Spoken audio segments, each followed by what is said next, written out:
dostlar və 5 əsr şagirdi Almaz Hüseynova qədimlər riyaziyyatçı və filosofik Fəqar demişdi. Riyaziyyatın müstəqil fəsli bizi əhd edən qarmaqarışıqlıqlar içərisində gizlən nizam tapıb üzə çıxartmaqdır. Riyaziyyat düşünməkdir, riyaziyyat həyatdır. Riyaziyyat əqlin jimnastikasıdır. Burada hər problemin bir həlli var. Riyaziyyat bizi düşünməyə sövq edir. Riyaziyyat olmadan inkişaf yoxdur. Dəqiqlik riyaziyyatın gücüdür. Deyirlər ki, riyaziyyat kainatın dilidir. Bəs sizcə bu dilin ən varlığı hansıdır?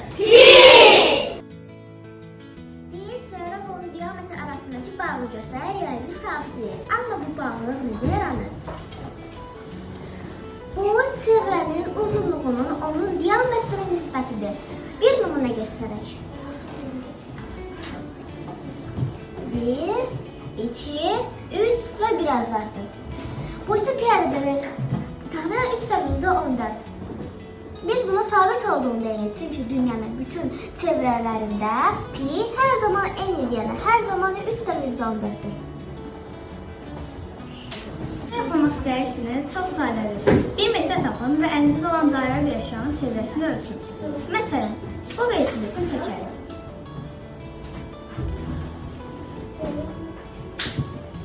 Çevrənin uzunluğunu onun diametrinə bölün. Bu çevrənin uzunluğu 251 cm, diametri isə 80 cm-dir.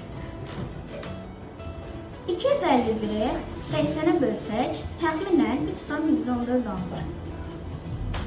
Pi günü tarixdə ilk dəfə 1988-ci ildə qeyd olunub. 2009-cu ildən etibarən hər il mart ayının 14-ü Pi günü kimi qeyd edilir.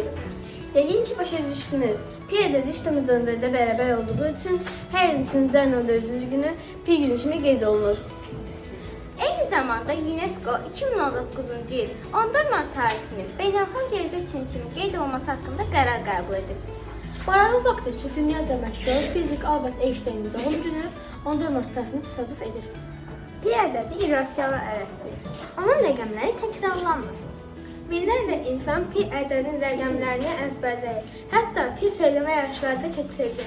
Pi mühəndislikdə, məmarlıqda və kosmosda istifadə edilir.